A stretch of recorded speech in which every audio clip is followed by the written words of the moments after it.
from the blackest corners of your mind, they call, pulling you deep into shadow, twisting your senses, keeping you from sleep. It's time to face your darkest fears. This is Tales to Terrify.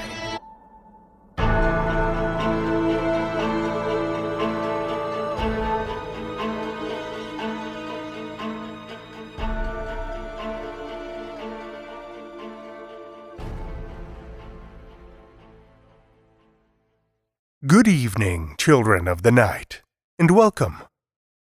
Our flash fiction contest is now officially closed, and you absolutely did not disappoint, children of the night. We received 83 entries in all, including some masterful flash fiction storytelling that sent shivers down even our spines, which, let me tell you, isn't an easy thing to do. Who knew such a simple image could lead us to such dark and hideous places? Thanks to everyone who entered. We'll be reviewing the stories over the next several weeks and then selecting our top picks to share with you on the show. Look for the winner's announcement toward the start of April. I'd like to extend a huge thank you this week to our newest patron, Faye Havoc, and also a big welcome back and thank you to Alyssa Gingle, too. Feeding dark and twisted minds like yours makes this whole podcasting thing so worthwhile. Thank you so much for your support. If you'd like to join Faye and Alyssa in supporting us and have your name read out on the show, you know the drill. Patreon.com/Tales to Terrify. Or if you'd like to support the show another way, say by leaving a 5-star review on iTunes, like listener Aurora in Wonderland, we'd appreciate that a lot too. This week, we're sticking around the frozen north of Nunavut. Indigenous cultures have some of the most terrifying creatures woven into their legends, and I don't think there's anywhere that's more the case than with the peoples of the north.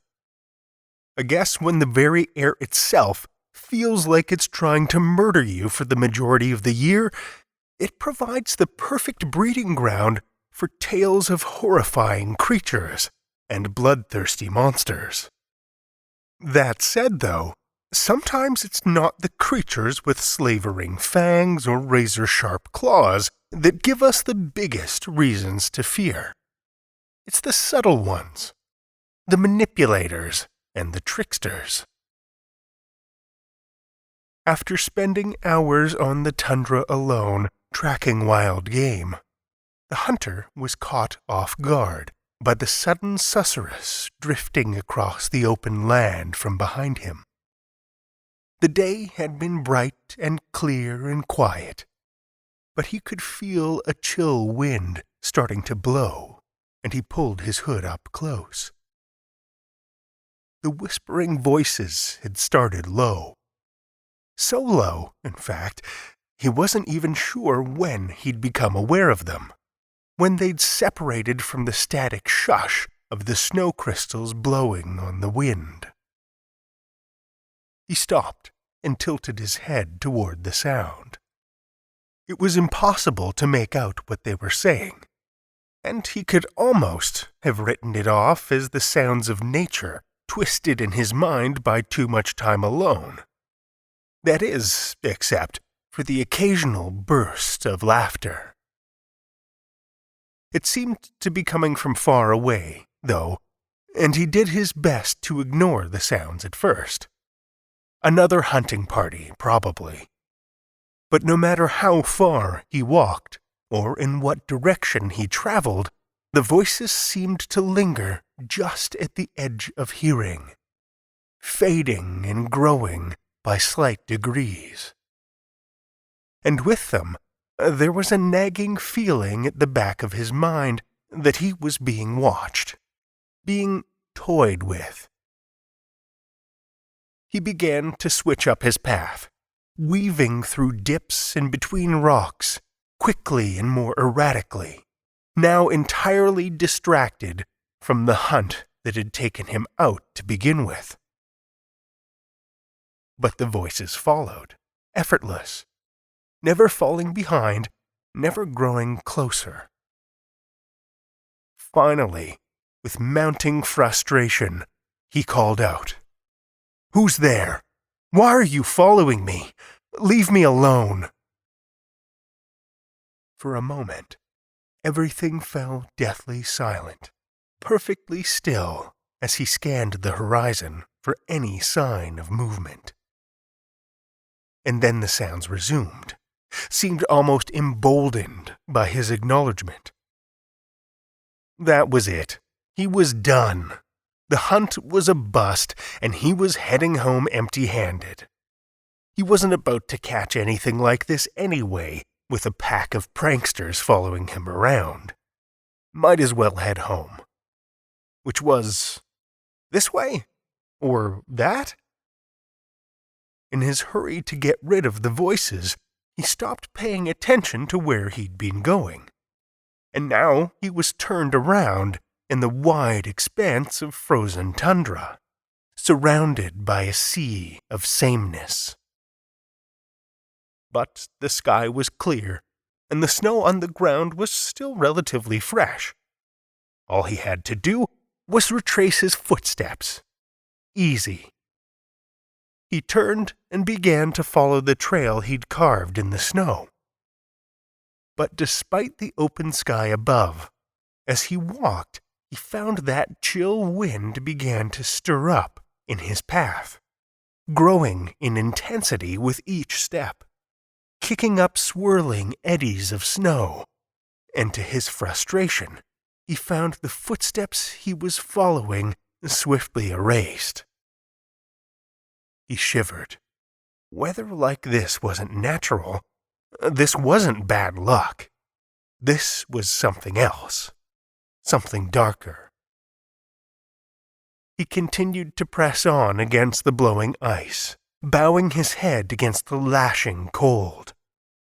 And then, out of the corner of his eye, he saw it. A figure, or the shadow of one, human-shaped but indistinct. Just the hint of a silhouette framed against the white winter squall. And then it was gone. He called out and began to run in the direction he'd seen it disappear. The voices were growing louder now, their murmuring more audible, but no more intelligible. Finally, a figure materialized out of the growing snow. A dark, human shape. It was definitely a person. He could make out no features, but the outline was unmistakable. He sprinted across the snow as fast as he could manage, gaining on the thing. And the closer he got, the clearer it became. It was moving away from him, but didn't seem to be running. Was it riding something? A dog sled. That was it. With a sudden final burst of speed, fighting against the freezing gale hurtling into his face, the hunter dashed forward and leapt for the back of the sled. For a split second, his boots hit something solid. And then they slipped through it, crashing into the ground and tumbling him into the hard-packed snow. He rolled over and lay there, breathing hard, staring up at the clear sky, now painted with hues of twilight. The wind was gone. The blowing snow was gone. The figure and the murmuring and the laughing were gone. He lay on his back, fighting to catch his breath in the still air, trying desperately to process what had just happened and figure out how to find his way back home. According to Inuit legend, the Takriak-suit, or shadow people, are said to inhabit a world not much different from ours. In fact, they themselves aren't a whole lot different than we are. Most of the time, though, their world and ours remain separate, parallel but a hair's breadth away. Sometimes, though, if the conditions are just right, we can hear them, their footsteps, their voices, their laughter. Usually, the Takriak suit are a mere curiosity, but some stories also tell of a far more mischievous side, that they can manifest as a small but furious blizzard that follows travelers across the tundra, erasing their footsteps and any sign of their passage, leading souls to become lost in the frozen lands and impossible to track for any would-be rescuers. So, if you find yourself traveling across the snow-swept lands of Nunavut, keep an ear out for strange voices, footsteps, and laughter. Because no matter how alone you think you are, there may be someone lurking just on the other side of that invisible veil. We have one longer tale for you this evening, which comes to us from Eric J. Guignard. Eric J. Guignard is a writer and anthologist of dark and speculative fiction, operating from the shadowy outskirts of Los Angeles. He's twice won the Bram Stoker Award, been a finalist for the International Thriller Writers Award, and a multi-nominee of the Pushcart Prize. His latest books are his novella, Last Case at a Baggage Auction, Harper Day, and short story collection, That Which Grows Wild, from Cemetery Dance. Visit Eric at ericjguignard.com or find him on Twitter at ericjguignard. Links are in the show notes. Children of the Night, join me for Eric J. Guignard's A Case Study in Natural Selection and How It Applies to Love. First published in Black Static, 2015.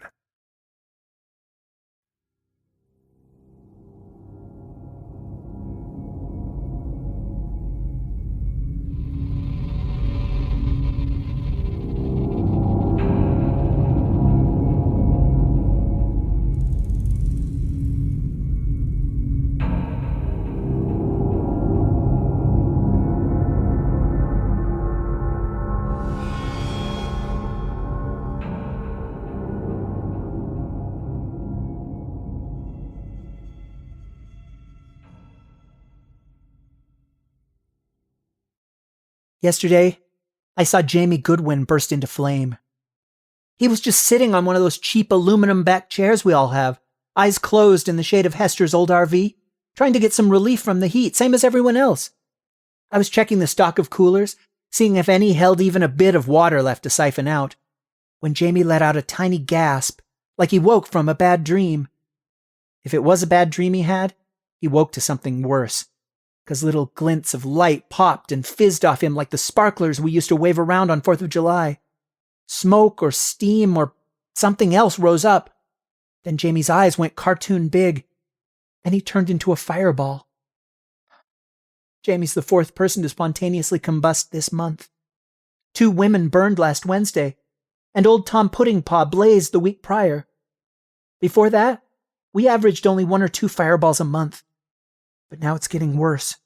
And after Jamie burned, Miss Crankshaw didn't even cancel lessons like she normally did, as if coming to terms that folks fireballing was the new natural order of things. That's another lesson in evolution. One day we're apes, then we're humans, now we're fireballs. She didn't really say that, but she might as well have. At least Loud John and Rudy were there when Jamie burned, and they contained his cinders so it didn't spread like when Quiet John caught flame. But I still saw the whole thing, and it still scared me, even if others pretend to somehow be getting used to it. I watched him die, I tell my friends. Jamie didn't scream. I think he tried, since his mouth opened wide, but nothing came out except flames. Why is this happening for no reason? Ogre asks, though that question is rhetorical because he doesn't expect an answer. His voice hitches, and he overcompensates for it by yelling, When's it going to stop? That's rhetorical too. We're not supposed to be outdoors because of the heat, but we're wearing protection, and sometimes out in the desert is the only place we can talk without everyone else listening in. I told you we weren't safe, Liz says. Mrs. C's wrong, or she's lying to us. Anybody can fireball. No one ever tells us the truth, Tommy adds. It's stupid going to lessons if everyone shields us from what's really happening. I mean, what are we learning? Facts or make-believe? Me and Tommy and Liz and Ogre are shooting at sand lizards with a pair of slingshots. I ought to clarify, we'd shoot at anything daring our range of rocks and marbles, but it was too hot for anything but lizards to come out under the sun. The adults don't want us to know. A red bandana covers half of Liz's face, so her voice is muffled. I think we're all going to die. She pulls the rubber cord of her slingshot taut with long brown fingers, then fires an amber marble missile. The marble's color is so shimmery that while soaring through the air, it appears a flaming comet. And I think again of Jamie. Liz is stronger than me, and her marble outdistances my cloudy topaz by 12 feet. She's older, too, but I still feel scorned a girl is stronger than me, even if only by a little. We arm wrestled a few times before, and she won all the matches. But something about the way her hand wrapped around my own made my breath stick in my throat, while my heart doubled in size. I think that makes it even worse that she's stronger. Ogre and Tommy are stronger than me, too, but I don't care about that at all. I don't understand why the council says fire would only take the old or sick anyway. Fire's fire. It burns everything. Tommy rekindles our old dispute. Supposedly, it's like sickness. You're more vulnerable to catch pneumonia if you're old or in bad health. People who are fit don't die from being ill, unless it's cancer or something. That's what Mrs. C says. But Jamie was only older than us by 5 years. And there was nothing wrong with him. He helped fix my dad's car, lifted out the whole engine by himself, Tommy says, wiping twin beads of sweat off each cheek. Ogre sets a chunk of rock into his slingshot and fires it straight up in the air. The rock shrinks smaller and smaller and vanishes, then reappears like a lesson in magic, growing larger and larger, till thunking in the bleached dirt several yards away. My dad says we gotta get the hell out of here. It's stupid waiting any longer. I want to leave now, Liz says.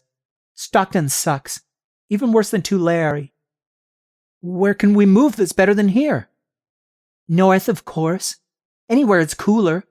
Maybe Seattle, where it's supposed to still rain.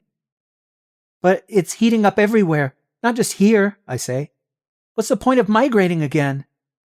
Maybe people aren't fireballing up there like down here, 'cause it's wet. That's not true, Tommy says. I heard on the radio people in the snow are burning up too, even Eskimos in Alaska. I don't bother pointing out that nothing on the radio makes sense anymore. Used to be, the airwaves played real music, but now with the earth heating, we don't get any regular stations, but only those on CB, and all they want to do is talk and talk. One guy keys in music, but it's only religious hymns that get old real quick. Everyone else just argues. Some broadcasters say solar flares are increasing static electricity, and that causes us to fireball. Some says it's apocalypse and we're being punished for sins. Some say there's nothing wrong at all, and it's just conspiracy to frighten everyone into war. Some say the world's heating and we're just popcorn kernels, exploding one by one. It doesn't matter where we go, Ogre says to each of us in turn. We're the strongest, and we'll carry on. It's survival of the fittest. Maybe a couple young people might die that we thought were strong, like Jamie, but that just proves they weren't fit after all. He could have had a heart murmur or something. Maybe he was a pervert or sick in the mind and he hid it all this time. You don't fireball from being a pervert, I say. You don't know? Mrs. Crankshaw said survival of the fittest has to do with reproducing. Like I said, the strongest are those who survive, and they're the ones left to reproduce, Ogre counters. Duh. I don't think that's right, but I don't entirely understand the theory of natural selection.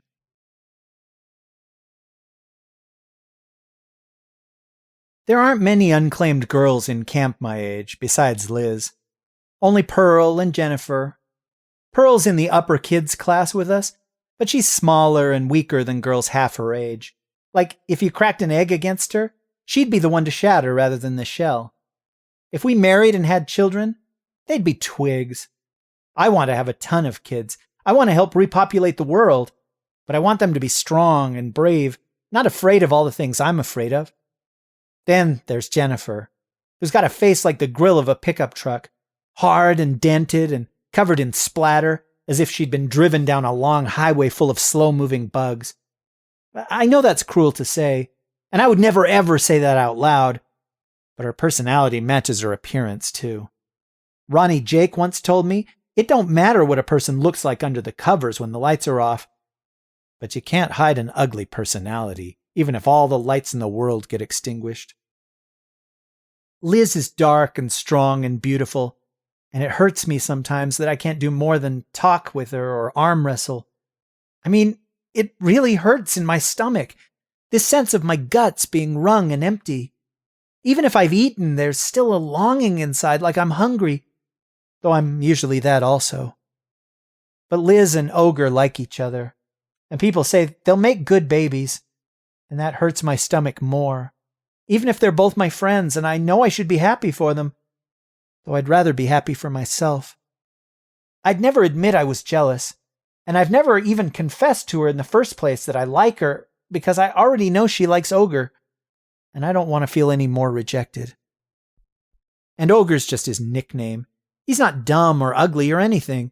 He's just named that because when we were young in the lower kids class, Mrs. Hubble read us a story about an ogre that was super powerful and could smash anything.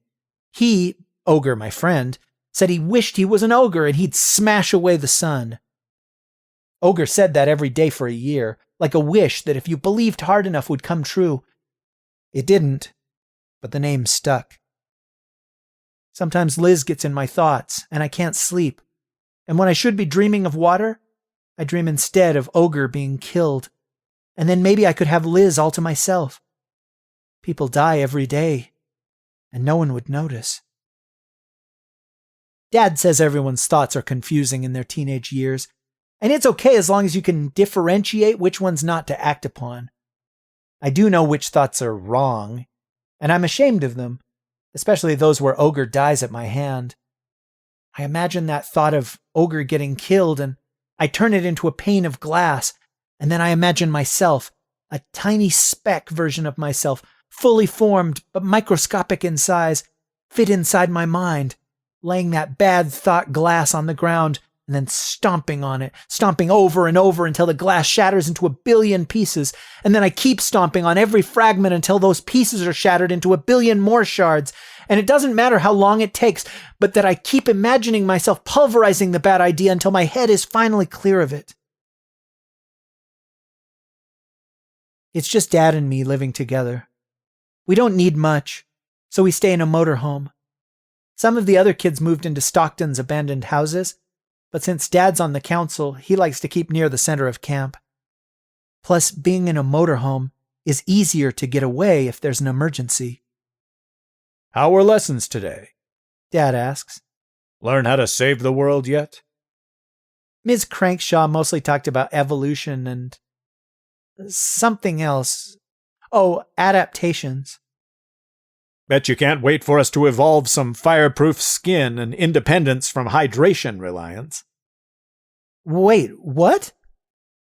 I'm kidding, buddy. My dad is awesome, but what he thinks of as jokes go flat. He's a lot smarter than most people, and that's why he's on the council. It's also why he's constantly busy. Even now, while he's talking, he's also writing in a log with jerky, harsh movements like he always does. I try countering his joke with one of my own. Well, maybe I can mutate wings and fly to Antarctica. But Antarctica's melted, so there'd be no place you could land. Dad says it offhandedly, but at the same time, it becomes an opening for a lesson. And species do incur genetic mutations. Well, those are subtle and not related to the environment. The environment, however, dictates which of those mutations survive. Oh, God. I really don't care, and I want to go to my bunk and be alone. But since we're on the subject, it reminds me of talking with Ogre. Dad, are we the fittest to survive because we're still alive? Not quite, he says, flicking the pen against his chapped lips before returning to scribbling. That's a misconception, though by reductive reasoning one could see it that way. Can you translate from dad talk? He snorts when he laughs, which is more endearing than it sounds. Natural selection is not all determining. The more fertile an organism is within a given environment, the fitter it is to pass its genes to the next generation. Ms. Crankshaw says we have recessive genes for spontaneous combustion. That's why some people fireball and not others, like a predisposition for certain defects. Dad snorts again. Your teacher can make mistakes. Everyone makes mistakes. So she's wrong? What's causing people to burn? I'm not saying she's wrong. I'm saying no one knows. She has a hypothesis. It's unproven. When Dad talks to me, usually also he's writing or calculating or thinking, and he can converse at the same time, but it's like I'm speaking to only a part of him, some distracted apparition that just appears to clank chains and then vanishes without leaving any substantial impression. Tommy asked me once why I have to take lessons from Ms. Crankshaw when my dad is 10 times smarter, and that's the reason. Frustration roils up in a sudden squall, and I want to yell at him, which I know is wrong, and I don't know why this rage fills me because Dad already said no one knows the answer, so maybe my question is just rhetorical. I call forth that micro version of me, my mind me, and it shatters the bad thought of my tantrum. I take a deep breath and simply ask, but why is it happening now? He stops writing and actually looks into my eyes. I don't know, son. That's the reason you go to class, to learn new ideas. But you're smarter than Ms. C, I blurt. What do you think? 15 years ago, global warming was a concern. Now it's an exterminator. The environment is changing faster than it can keep up. There are side effects. Are we going to die? His response seems somehow rehearsed for this moment, this cue. Eventually, yes. But not during any generation, you'll know. It's estimated the human population is 40% less than 10 years ago. We're on the decline, but we're resilient. Species adapt and survive, and will turn things around. Ultimately, however, everything must end. I want to ask him, then what's the point? But I'm afraid of how he'll respond. I'm as afraid of the truth as I am a lie or even one of his jokes. I'm afraid I won't be able to tell the difference. 3 years ago, before people started fireballing, we migrated north to Stockton.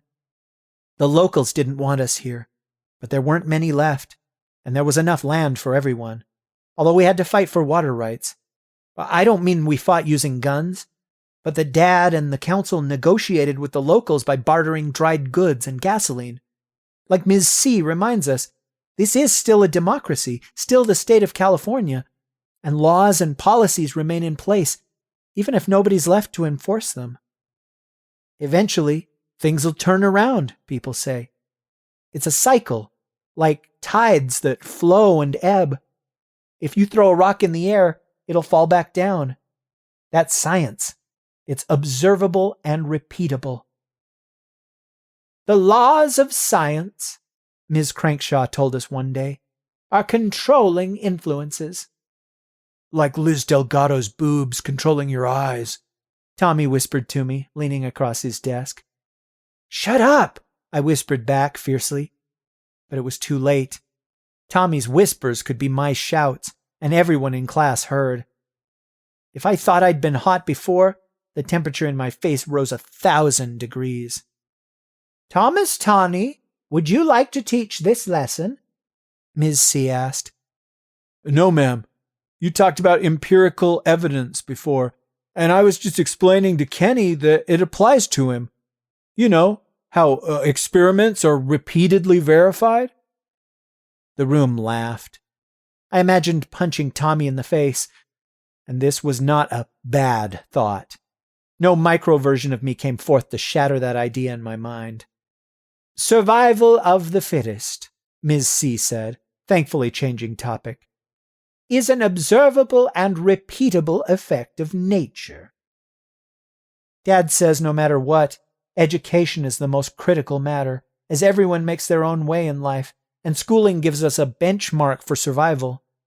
Ms. Crankshaw teaches all subjects to us upper kids, and I like it when we discuss reading and sometimes history, though more time is spent on science than all other subjects combined.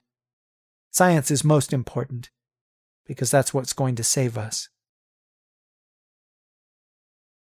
It's my shift to help gather, and we leave at dusk. The pickup roars eastbound on Highway 120 to Escalon, and I'm squashed between Tommy and John in its cab. Tommy peels dead skin off his hands, and John sings while he drives. "Dashing through the snow." Jingle Bells is his favorite song, and he chants it in a dry, grim voice, though Christmas won't be for 8 more weeks. A couple months ago, we called him Loud John, but since Quiet John died, he's just John now. I drown him out by skimming the CB channels. People arguing about fireballing, though different places call it blazing, Burning Man, cleansed, Phoenix Ash, or a dozen other terms. Names don't matter, just facts. And those are hard to tell among the rumors and accusations. Only thing certain is it's worsening. Tommy muses, "Maybe we'll find a hot chick, abandoned and desperate for rescue."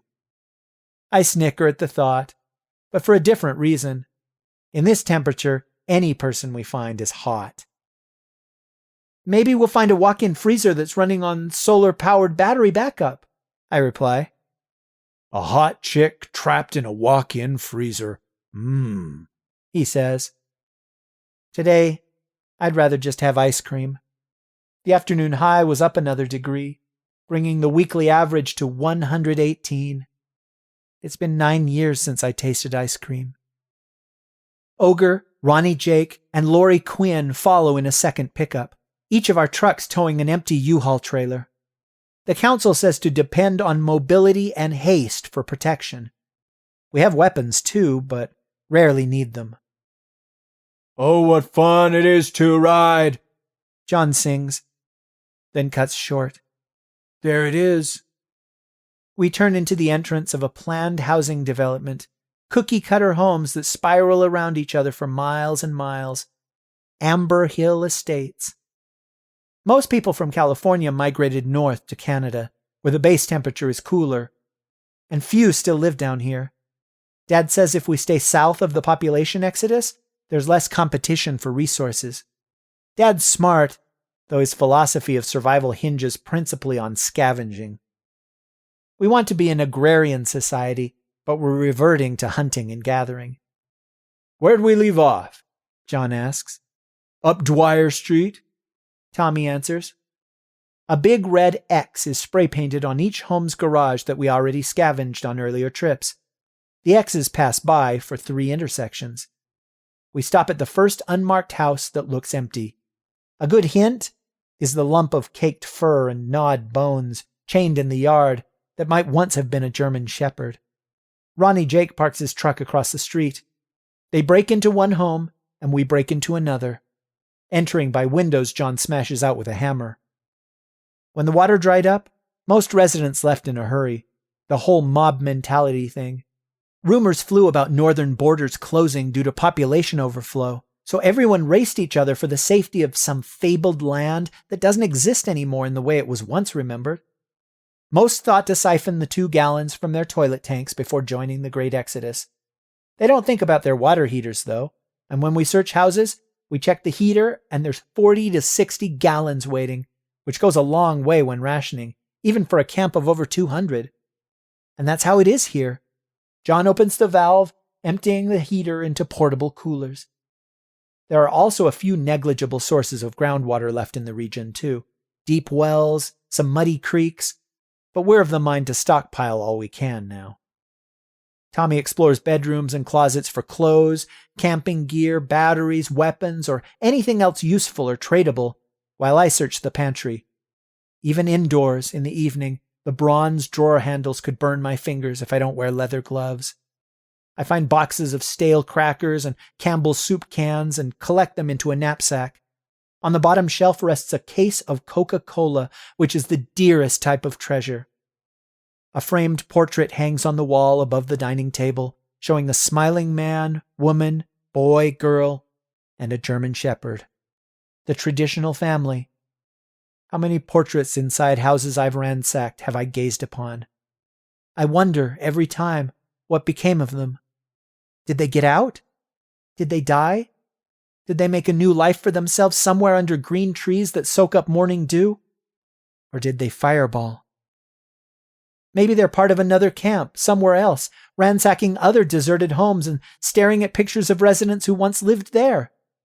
Certainly they just want to survive, same as me, same as everyone else. People used to say that if society collapsed, everyone would militarize and fight each other, and then, truly, only the strongest would survive. Fact is, people in dire circumstances tend to help each other. Survivors form camps like ours when times are tough. We share with each other, forage together, eat together, commune together. Done, John shouts, and Tommy repeats it. Done, I say, sparing a last look at the portrait, thinking they appear so happy, especially the man who is a husband and father. Screams echo in camp on our return. Mrs. Rice just fireballed.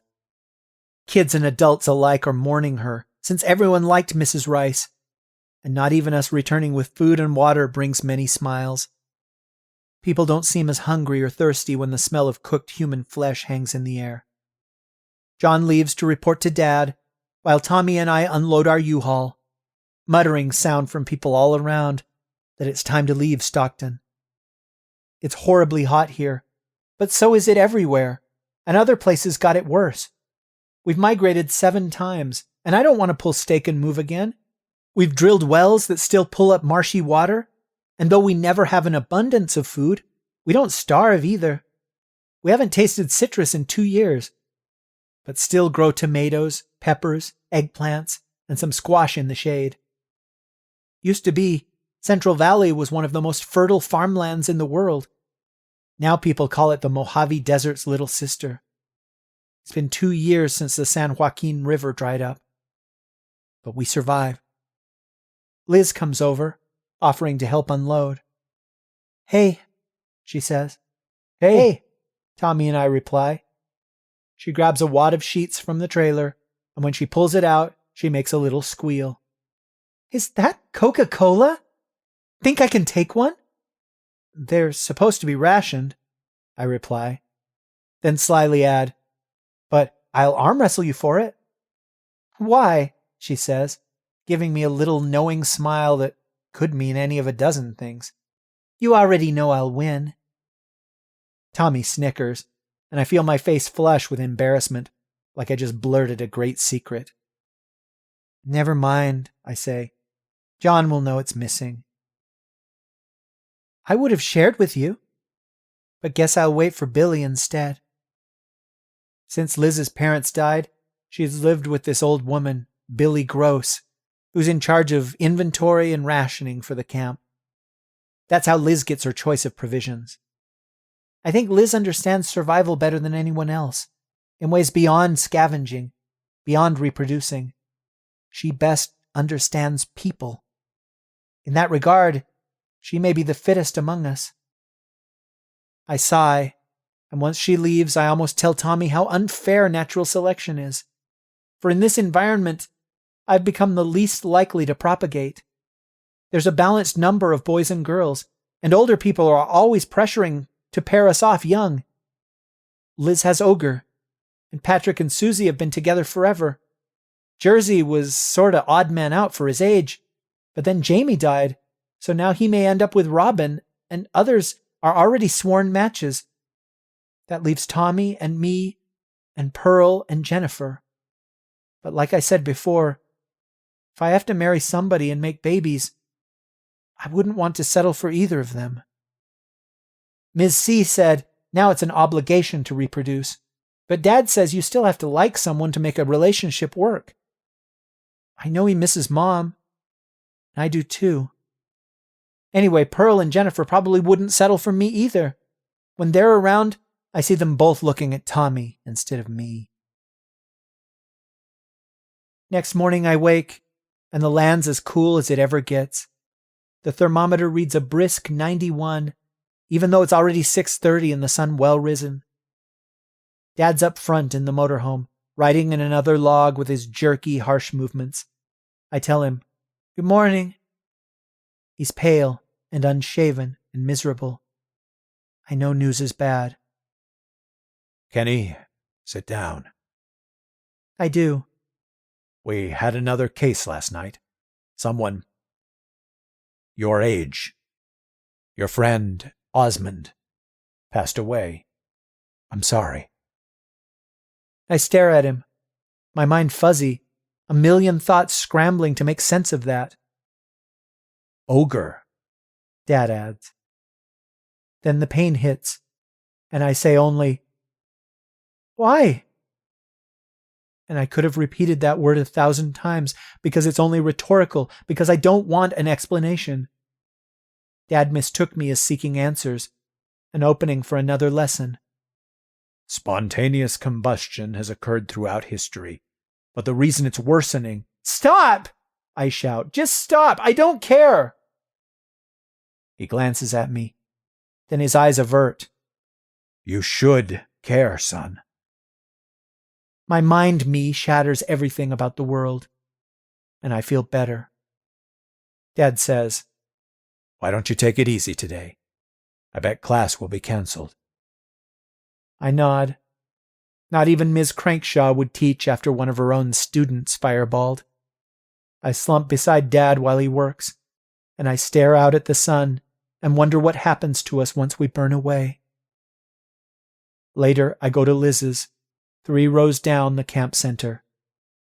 She already heard the news from Billy Gross and has cried out the worst of her sorrow. But when she sees me, fresh tears run down her face and we embrace, though all I can wonder is how her body still produces that much water. Her tears are rivers of crystalline, clear as melted glass, shimmering as dreams, and I think what a waste for shedding it away. We sit and she puts her head on my shoulder, resting under my chin. And for the first time, I feel stronger than her. When she moves, her soft cheek rubs on mine, and I taste those tears at the corner of my lips, and they're salty, like how the San Joaquin last tasted, but still wondrously sweet. "You're a good friend," she says. I want to tell her I could be more than a friend, but the strength I just felt suddenly flees. It's hard, so hard to voice words like those. My mouth gums up, my heart starts thumping too fast for my breath to keep up. That tiny speck version in my mind screams to say it. Just tell her! He even tries to help, laying down glass panes of me being tongue-tied and shattering them. My mouth sticks open while I wonder at how many different ways she might reject me. Then Tommy appears out of nowhere, walking to us down the row of trailers, and my chance is gone. Missed you at class, he says. There was still class? After Ogre? Liz asks. Most of us didn't know until Mrs. C broke the news. I'm sorry. Liz just shakes her head. Tommy pauses, biting his lip, but what he has to say can't be contained. It was the best lesson ever today. Ms. C's finally cracked. Said she sees Jesus and wants to reproduce with him since he has God's genes and all. What the F? Liz says, while I just stare, my mouth agape. Oh yeah, and she started crying, really shrieking with hysterics and everything. She finally admitted we're all going to die. I knew it! I knew it! I knew it! Liz yells. That's bull, I say. My dad says it's not true. Miss Crankshaw's out of her mind. Your dad's just one of the adults, Liz counters. He's trying to shield us, trying to hide the truth like he knows what's best. Any trace of Liz's tears is gone, evaporated and dried like everything else. She doesn't trust adults since her parents died. It happened in an accident during our first migration to Oxnard. An adult spirited Liz away, saying her mom and dad were okay. Later she was told the adults lied for her own good, to protect her, so Liz wouldn't see the mangled bodies. But false hope is the cruelest sort of lie, and all Liz wanted was the chance to have said goodbye to her parents in person. Tommy says, Ms. C admitted that everyone knows we're dying. The planet itself is combusting, just a lot slower than people. I hate them, Liz says. It's not fair. It's okay, Tommy replies. Things will turn around. They'll get better. He wraps firm arms around Liz and comforts her tight. I should have realized Tommy also likes Liz, because what guy wouldn't like her? Mind me pounds his head in disgust, and I don't know what else to do. Will they? Liz repeats back to Tommy. Things will get better. We'll make them better, he replies, giving her the same exact false hope they claim is shelled out by adults. Liz only listens, or pretends to listen, because it's Tommy. Tommy's athletic and hardworking and funny, and everyone says he's sharp and dependable. I'm sharp and dependable too, but no one says it about me. I think of Ogre shooting that chunk of rock into the sky with his slingshot, and I envision it as my heart. In such a moment, it went soaring high, high into the air, then suddenly turned and fell, thunking hard to the ground. The next week, 3 more people died, though only one of those fireballed, a council member, Mr. Garcia. That shook my dad up a lot, someone who was smart and important being taken. Then Billy Gross died, naturally, from dehydration and heat stroke. And Ronnie Jake ate a bullet. But after the deaths, Melody Olson had a baby, so that equaled only net 2 from our camp population. Dad keeps a running tally in his log. He made a graph and extrapolated it, and I saw that in 78 weeks our camp would be extinct. But that'd only be if we keep the same rate of mortality. Dad says we'll turn it around. The temperature rose by another degree, bringing the weekly average to 119. Used to be, late November was a time to pull out those light sweaters from the back of the closet. Now every breath is a gasp, like choking under a blanket of dust. Your lungs burn, your eyes dry out, your head aches all day. You feel dizzy. At least it's a dry heat, everyone's fond of saying. We couldn't survive if it were humid. And it's my shift to help gather again. Once the monstrous sun begins melting beyond the horizon, I meet with the same group, except since Ogre and Ronnie Jake died, Hester and Jersey took their places. Liz stops by to wish us good luck, and she smiles at me, and it's sincere. But I also see her sweet fingers trail along the inside of Tommy's hand when she passes him, and I know what that means. Wearily we pile into the pickups and return to Highway 120 that leads to Escalon, and John sings merrily in his dry, grim voice, "Have a holly jolly Christmas." I almost whisper to Tommy my grave doubts of that holiday sentiment coming true. But he's adrift in dreams, probably of Liz. I fiddle instead with the CB radio. Less people are talking on it, and more of what they say doesn't make sense, and what does sounds violent. Everything's regressing. Maybe I'll be the one to figure it all out in class, solve the riddle of survival. Dad still pushes education as being most important, even without Ms. Crankshaw. Mrs. Hubble took over teaching both lower and upper kids since Ms. C wandered into the desert and never came back. Suddenly, everything changes when John stops singing. "What in hell?" he says, and slams the brakes, and Tommy and me pitch forward into the dash. There's a bus painted camouflage parked across the highway lanes. Hester's truck is ahead, and they jackknifed when they braked so abruptly. John slows, stops, then starts to reverse, and soldiers with flashlights and machine guns are puked up from ravine gullets all around. "Get out of the truck!" A man screams. He's not wearing a helmet or even an officer's beret, but rather a baseball cap with the San Diego Padres emblem across the front. Somebody fires a shot in the air, a warning, and the bullet is a brilliant comet arching across the inky sky. A woman, comes near and slams our hood with the stock of her shotgun. "Get your butts out of there!" "Give us your food!" someone else yells, and more soldiers point guns at us. "We ain't got any," John shouts truthfully out the window, since the U-Hauls are empty. "We're searching, same as you." "Out of the truck!" The man in the Padres cap screams again. Another shot is fired, punching through Hester's trailer. Sweat pops on my temples, and it's not from heat. More men converge on the trucks, banging with rifle butts, and even sticks for those who don't hold guns. These aren't real soldiers, I think. Then realize, when society collapses, some survivors do militarize and fight each other. The woman smashes her shotgun again on our hood. "Get out, or I'll shoot your butts!" I fear what awaits outside the cab, and none of us move to exit. The truck's parked, but the engine idles, a low, grumbling warning. Ahead, an arm sticks out of Hester's truck holding a pistol and fires at a man in hunter's clothes. The shot is a soft pop, pop, but the scream is loud. The arm moves and shoots another man who carries a crossbow, and he falls silently.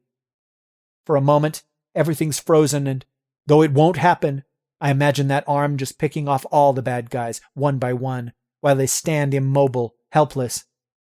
But then they unfreeze, and the soldiers trigger their horrible weapons, and Hester's truck blossoms in a cloud of smoke and burst metal and shells and blood. I scream, and Tommy screams, and the woman with the shotgun screams, "You're dead!" And she shoots the side of our truck, and some of the pellets smash through, but damage only the floorboard. A tall man in fatigues runs in front and levels a huge pistol at Tommy and fires. The windshield bursts, and Tommy coughs out a grunt, and half his head geysers blood. John stomps on the gas, peeling backward, and twists the steering wheel. The rest of the windshield implodes, showering us with glass. The tall man points his pistol at me, and even as we retreat, I see his eyes are emotionless. He just wants to survive, and I'm competition, and my own life is about to end.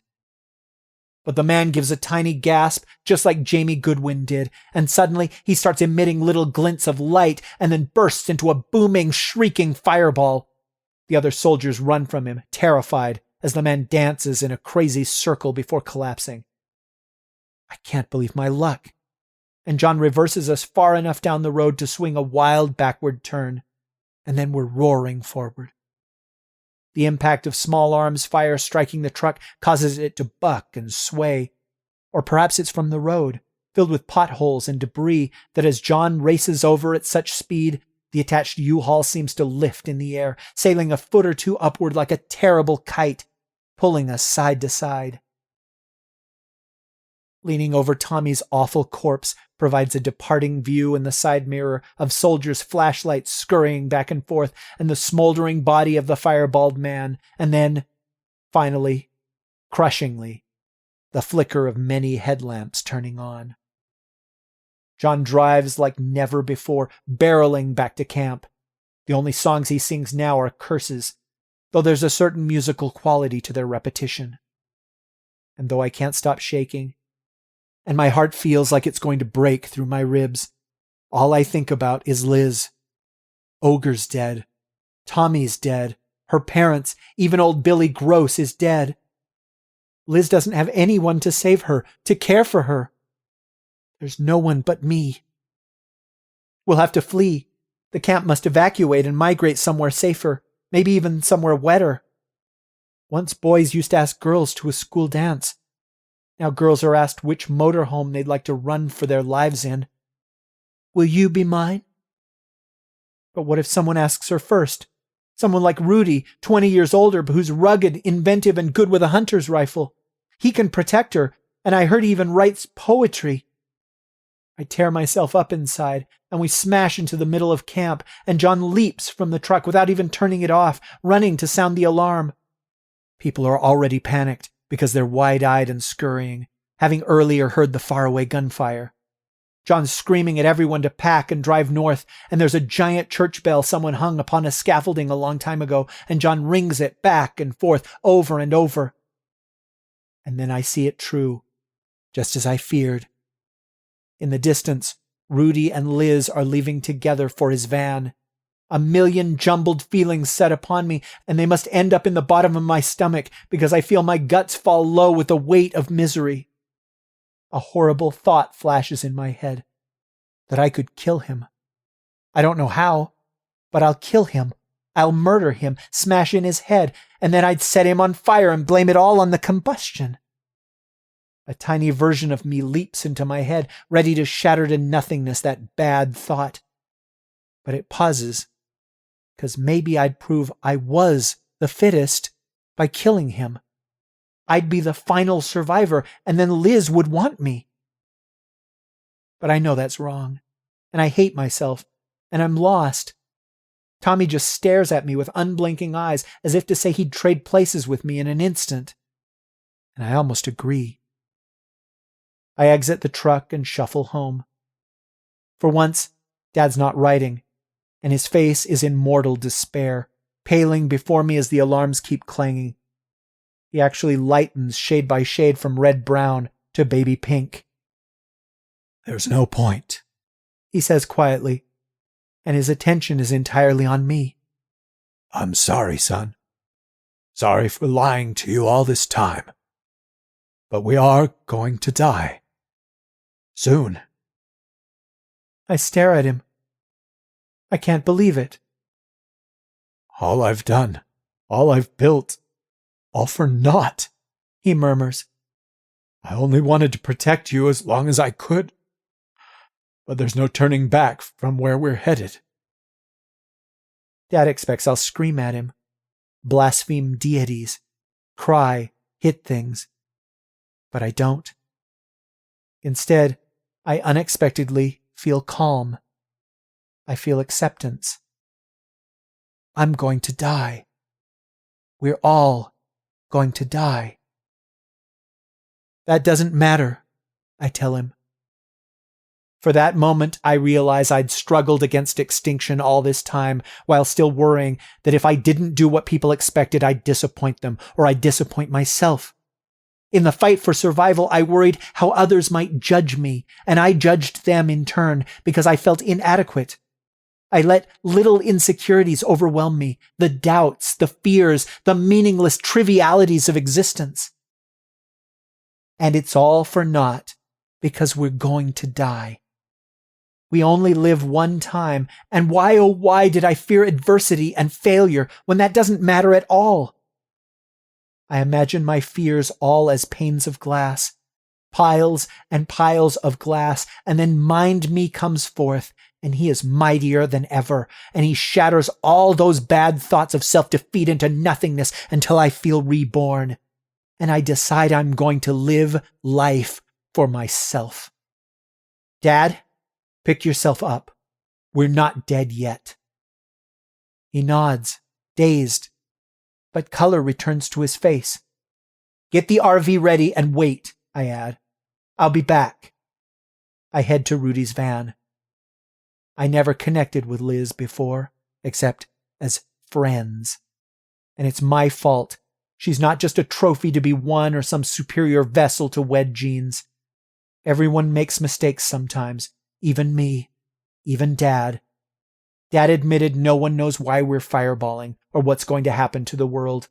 And in the absence of proven theories, people hypothesize. But that doesn't make it fact. Someday the planet will self-implode, but that day has not yet come. Education's not the most critical matter at all, though Dad was right when he said everyone makes their own way in life. I find Liz carrying a water cooler to Rudy's van. "Hey," I say. "Hey," she says back. "Can I help?" She looks at me with another of those little knowing smiles that could mean any of a dozen things, and small arms gunfire erupts at the outskirts of camp. "Are you leaving with Rudy?" I ask. "He's the first who offered." "Would you like to come with me instead?"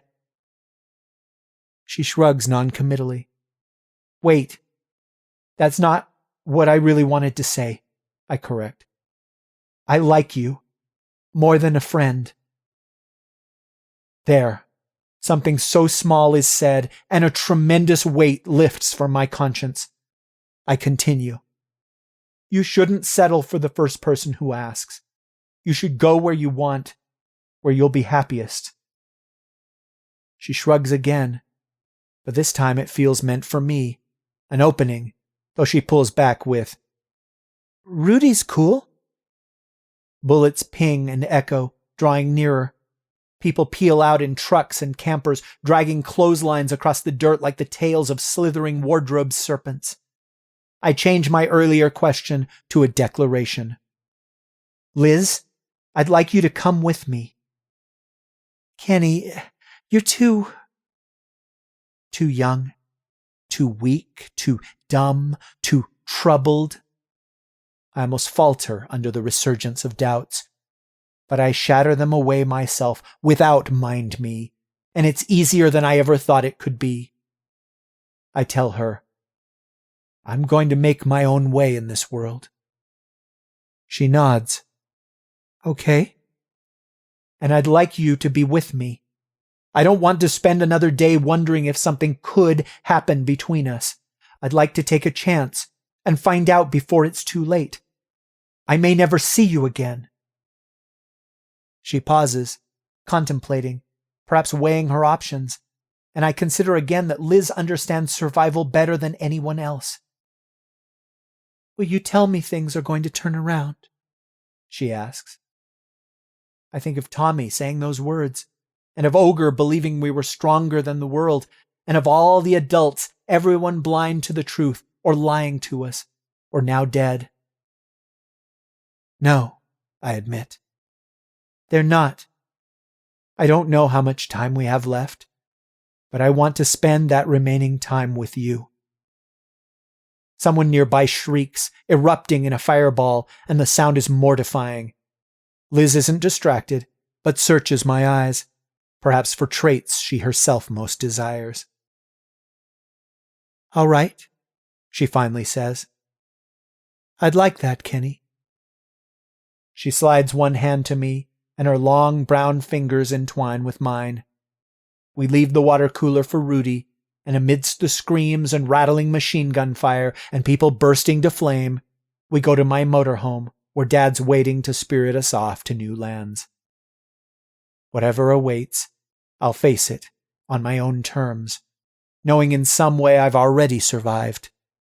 And I wonder, did natural selection predispose me to love? Or do I love because I evolved? Though in the end, that question is rhetorical.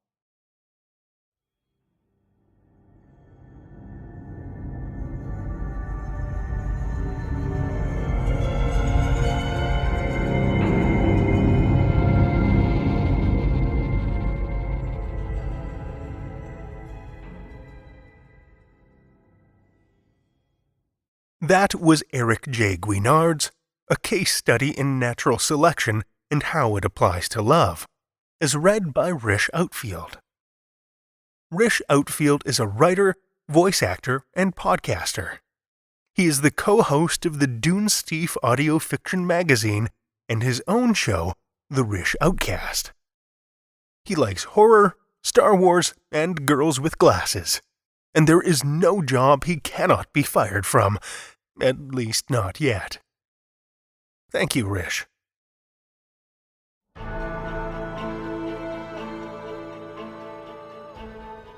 Well, children of the night, the hour is late, and we've run out of tales to tell. For now. Tales to Terrify is made possible by the tremendous generosity of our supporters on Patreon and PayPal. If you're not a supporter already, head over to patreon.com/Tales to Terrify, where you'll find all kinds of perks, from ad-free episodes and bonus content to shoutouts and merch packs. Every dollar helps, and we appreciate it so much.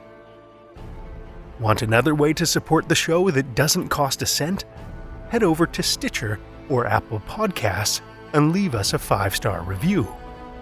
You'll not only put a smile on our faces, but help new listeners discover our terrifying tales. You can share your love of the show out in the world, too, with some Tales to Terrify merch. TalesToTerrify.com/merch will shoot you over to our TeePublic store, where we've got a great collection of creepy, custom, and curated designs that's always growing, so check back often. Tales to Terrify is produced by Seth Williams, Pete Morcellino, Meredith Morgenstern, Julia Zellman, Brian Rollins, and myself, Drew Sebastini, with original theme by Nebulous Entertainment. Tales to Terrify is distributed under a Creative Commons Attribution, Non-Commercial, No Derivatives license. Join us again next week as we pull back the veil on more Tales to Terrify.